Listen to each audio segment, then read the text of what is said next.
जीत वो ऐसा ग्लू है जो टीम को जोड़ के रखता है। इनफैक्ट टीम के अंदर जो उम्मीद होती है ना, उसको जोड़ के रखता है। अगर आप अच्छा कर रहे हैं तो उम्मीद रहती है कि करते रहेंगे अच्छा। अगर आप खराब कर रहे हैं तो उम्मीद रहती है कि आप वापस जीतने के लिए आएंगे।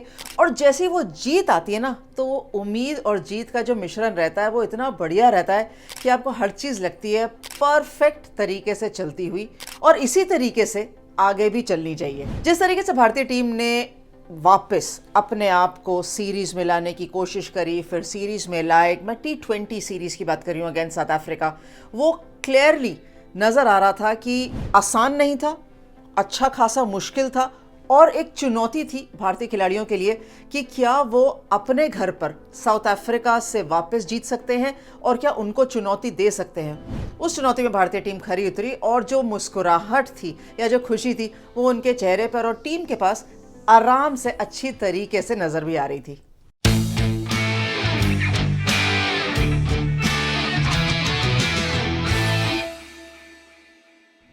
स्वागत है आपका डिफरेंट स्ट्रोक्स में। और डिफरेंट स्ट्रोक्स में हम सिर्फ ये बात करेंगे कि जो भारत ने सीरीज वापस 1-1 की बराबरी पर T20 सीरीज के अंदर, वो शुरुआत कैसे हुई। जब टॉस पर हरमनप्रीत कौर ने कहा कि वो गेंदबाजी करना चाहते हैं, तो लॉरा वुल्फार्ड ने यह कहा कि वो यूज्ड विकेट है, इसीलिए वापस रन्स बनाने की कोशिश करेंगे। एंड मुझे भी लगा कि वो अच्छी चीज़ है। लेकिन जिस तरीके से अप्रोच थी ना, मैं साउथ अफ्रीका को ब्लेम नहीं करूंगी कि वो बहुत, लॉरा कह रही थी कि दे केम हार्ड एट द बॉलर्स, और वो इसलिए था क्योंकि उनको लगा कि विकेट उसी तरीके से खेलेगा जैसे सेकंड T20 में खेला था, लेकिन वैसा खेला नहीं। थोड़ा सा रुक कर आ रहा था, थोड़ा सा धीमा था, और मुझे लगा साउथ अफ्रीकन बैटर्स बहुत जोर से मारने की कोशिश कर रहे थे। कम से कम जो टॉप 3 थे ना, टास्मिन ब्रिज, लॉरा वुल्फार्ड, मारिसान काप, वो इसी तरीके से आउट हुए।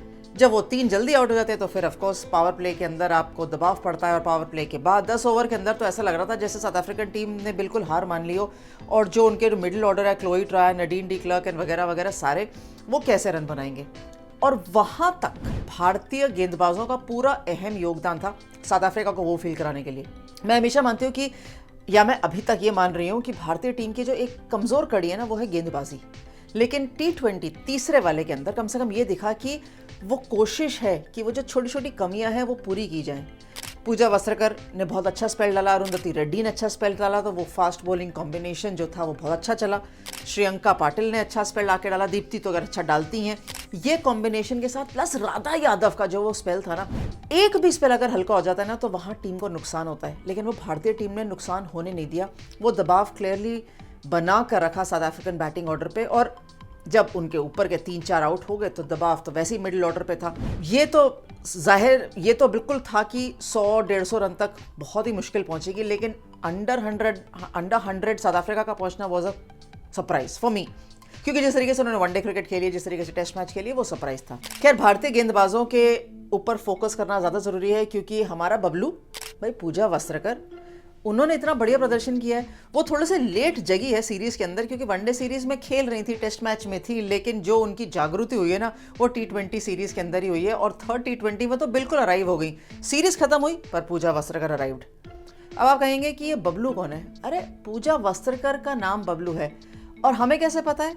क्योंकि हम हु इज का एक अच्छा सेगमेंट चलाते हैं, जिसमें आपको ये पता चल जाएगा कि पूजा वस्त्रकर को बबलू क्यों कह रही हूं। नहीं देखा? देख लीजिए, और ये भी देखिए कि बाकी और किस किस खिलाड़ियों के ऊपर हु इज किया हुआ है।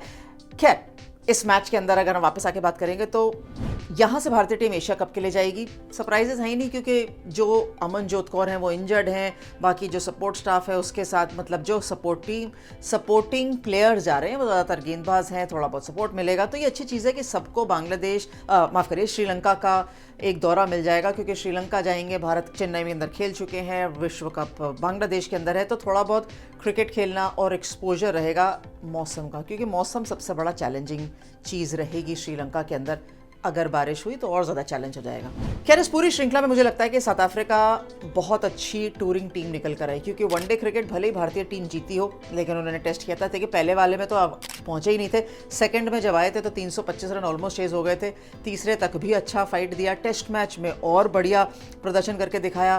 पहला T20 आए जीते, दूसरा बारिश के चलते रद्द हो गया, लेकिन तीसरे में थोड़ी और बेटर चुनौती देते। लॉरा वुल्फार्ड थोड़ी नाराज़ लगी, थोड़ी सी नाखुश लगी, एंड बिल्कुल सही बात है। अभी तक उनकी कप्तानी में साउथ अफ्रीकन टीम कोई भी T20I श्रृंखला जीती नहीं है। इनफैक्ट जब से 2023 का विश्व कप हुआ है ना, जहां साउथ अफ्रीका फाइनल खेली थी ऑस्ट्रेलिया के विरुद्ध, वहां से लेकर अभी तक T20I जीते नहीं हैं।